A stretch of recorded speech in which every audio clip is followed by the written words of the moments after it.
नमस्कार, मी केतकी जोशी आणि 25 शहर 50 बातम्यांमध्ये आपण बघणार आहोत राज्यातल्या सगळ्या महत्त्वाच्या घडामोडी. पण थोडक्यात, महाराष्ट्राचे पहिले मुख्यमंत्री स्वर्गीय यशवंतराव चव्हाण यांची आज पुण्यतिथी आहे आणि पुण्यतिथीच्या निमित्ताने राष्ट्रवादी काँग्रेसचे अध्यक्ष शरद पवार काही वेळातच सातारा जिल्ह्यातल्या कराडमध्ये दाखल होत आहेत. कराडमध्ये प्रीती संगमावर असलेल्या यशवंतराव चव्हाण यांच्या समाधीला अभिवादन करण्यासाठी शरद पवार कराडमध्ये येत आहेत. राज्यात सत्ता संघर्ष सुरू असताना शरद पवार कराडसाठी निघालेत. यशवंतराव चव्हाण यांची आज 35वी पुण्यतिथी आणि यानिमित्त आयोजित कार्यक्रमात शरद पवार सहभागी होणार आहेत. तर महाराष्ट्रातल्या सत्ता पेचावर आज सुप्रीम कोर्टात सकाळी 10:30 वाजता सुनावणी होणार आहे. सुप्रीम कोर्टाच्या सुनावणीकडे संपूर्ण देशाचं लक्ष लागले. पाठिंब्याचं पत्र पाहूनच कोर्ट आज निर्णय देणार आहे. मुख्यमंत्री देवेंद्र फडणवीस आणि उपमुख्यमंत्री अजित पवार यांची रात्री वर्षा बंगल्यावर बैठक झाली. अवकाळी पावसामुळे झालेल्या नुकसानीबाबत चर्चा केल्याची माहिती यावेळी मुख्यमंत्री फडणवीस यांनी दिली आहे. ट्विटरद्वारे त्यांनी ही माहिती दिली आहे. मुख्य सचिव आणि वित्त सचिव यांच्याशी आज चर्चा करण्यात येणार असल्याचं सुद्धा फडणवीस म्हणाले. देवेंद्र फडणवीस आणि अजित पवार यांच्यात एक महत्त्वाची चर्चा झाली आहे, ती म्हणजे सुप्रीम कोर्टाच्या सुनावणीबाबत. सुप्रीम कोर्टाचा निकाल अनुकूल लागल्यास मंत्रिमंडळाची बैठक होऊन अधिवेशनाचा कालावधी ठरवला जाणार असल्याची माहिती आहे. तर अजित पवार यांच्यासोबत 30 पेक्षा जास्त आमदार असल्याची अपेक्षा भाजपला आहे. सुप्रीम कोर्टाने सर्व कागदपत्र मागितली, त्याचा निषेध करत असल्याचं प्रकाश आंबेडकरांनी म्हटलंय. सुप्रीम कोर्टाला सरकार बनवण्याचा अधिकार नाही, कोर्टाने या भानगडीत पडू नये असंही आंबेडकर यांनी अमरावतीतल्या सभेत स्पष्ट केले. कोर्टानं सरकारला बहुमत सिद्ध करायला सांगावं, एवढंच त्यांनी करावं असंही ते म्हणाले.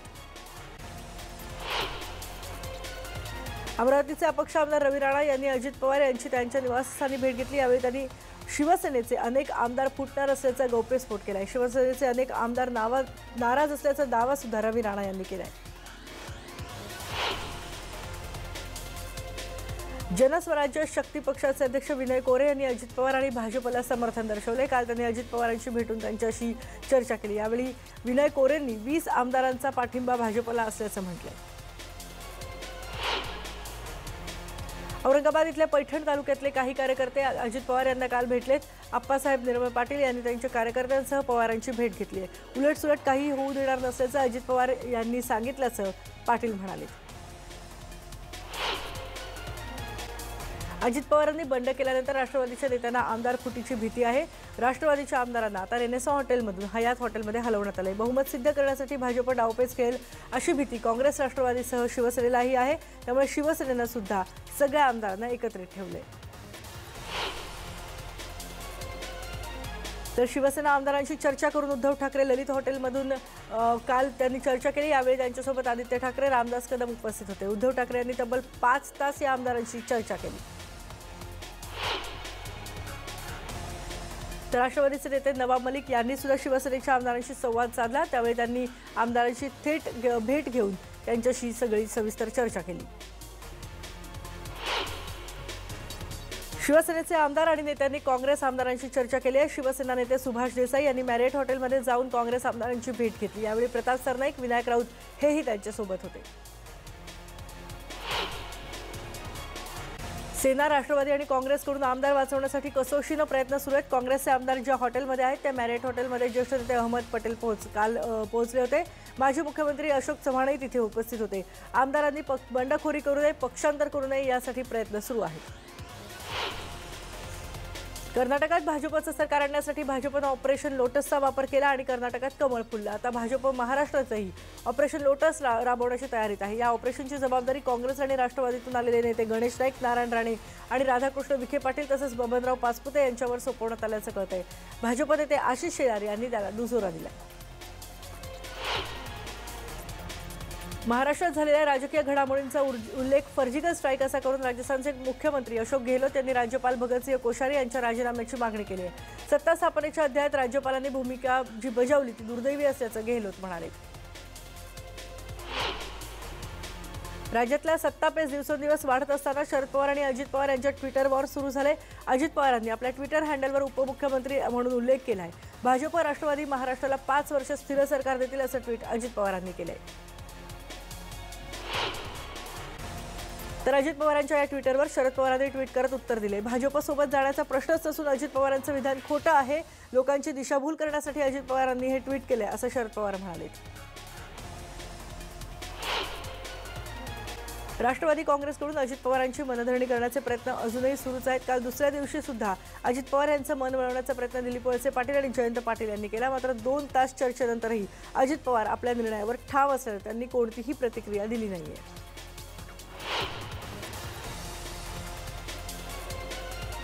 तर शरद पवार यांना राजकारणामध्ये हरवण्याचा भाजपचा प्रयत्न म्हणजे सूर्याला बॅटरी दाखवण्याचा प्रकार आहे। पवार साहेब हे महाराष्ट्राच्या राजकारणात कालही सूर्य होते, आजही आहेत आणि उद्याही असतील, असं ट्विट जयंत पाटील यांनी केलंय। शरद पवार यांच्या पाठोपाठ आता धनंजय मुंडेंनीही ट्विट केलंय, मी पक्षासोबत, मी आदरणीय पवार साहेबांसोबत, कृपया कोणीही कोणताही संभ्रम निर्माण करू नये, असं मुंडे म्हणाले। काल धनंजय मुंडे पक्षात परतले होते। काल बराच वेळ ते नॉट रिचेबल होते।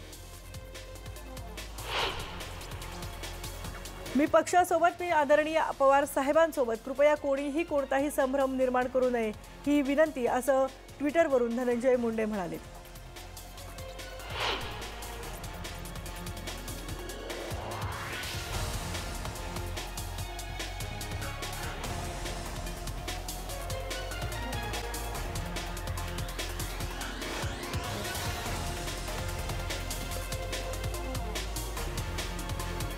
मनसेचे एकमेव आमदार राजू पाटील यांनी ट्विट करून फडणवीस सरकारला शुभेच्छा दिल्या। त्यामुळे मनसे फडणवीस सरकारला पाठिंबा देणार का, असा सवाल उपस्थित झालाय।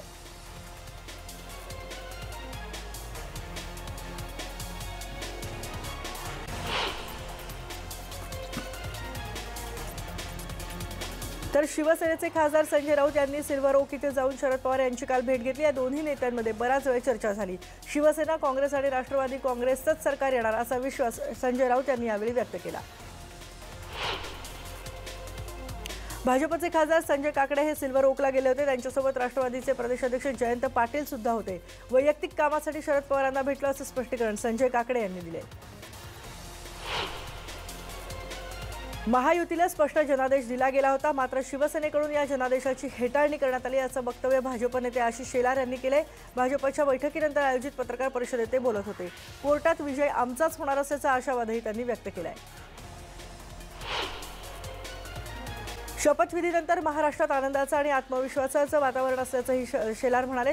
आमचा आमदारांवर आणि आमदारांचा भाजप नेतृत्वावर पूर्ण विश्वास आहे, त्यामुळे आम्हाला आमदारांना कोणत्याही हॉटेलमध्ये ठेवण्याची गरज नसल्याचं शेलार म्हणाले। तर भाजपकडून काँग्रेसचे आमदार फोडण्याचा प्रयत्न सुरू असल्याचा आरोप काँग्रेसचे अशोक चव्हाण यांनी केलाय। आमदार फोडण्यासाठी काँग्रेसकडून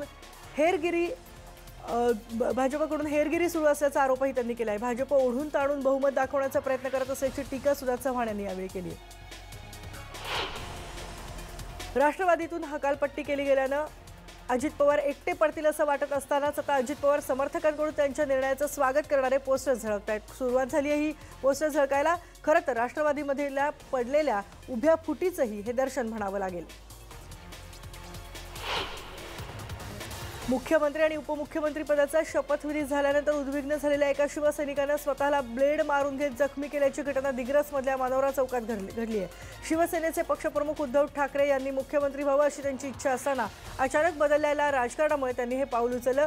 शिवसैनिक रमेश बाळू जाधव असं त्याचं नाव आहे। गेली 30 वर्ष शिवसेनेशी भाजपनं युती केली होती। हिंदुत्वाचा धागा दोन्ही पक्षांना एकत्र बांधणारा असताना भाजपनं शिवसेनेशी जुळवून घ्यायला हवं असं मत संघ प्रचारकांचं होतं। भाजप शिवसेनेची जुनी युती तुटल्यानं संघ मात्र नाराज झाल्याची माहिती मिळते। परभणी जिल्ह्यातल्या जय नरसिंग साखर कारखान्याचा स्फोट झालाय। साखर कारखान्यात स्फोट झालाय आणि त्यात एका कामगाराचा मृत्यू झाला, तर 5 कामगार जखमी झालेत। साखर कारखान्यातल्या मेंटेनन्स दरम्यान टर्बाईनचा स्फोट झाल्याची माहिती मिळते। ओल्या दुष्काळाचा आढावा घेण्यासाठी केंद्रीय पथक काल जालना दौऱ्यावर होतं। या दौऱ्यामध्ये पथकातल्या सदस्यांनी बदनापूर तालुक्यातल्या कडेगाव आणि नंतर जालना तालुक्यातल्या दरेगाव या 2 दुष्काळग्रस्त गावांना भेटी देऊन दुष्काळाची पाहणी केली। या पाहणीत पथकातल्या अधिकाऱ्यांनी शेतकऱ्यांच्या अडचणी जाणून घेतल्या। तातडीनं मदत करण्याची मागणी यावेळी शेतकऱ्यांनी केली आहे।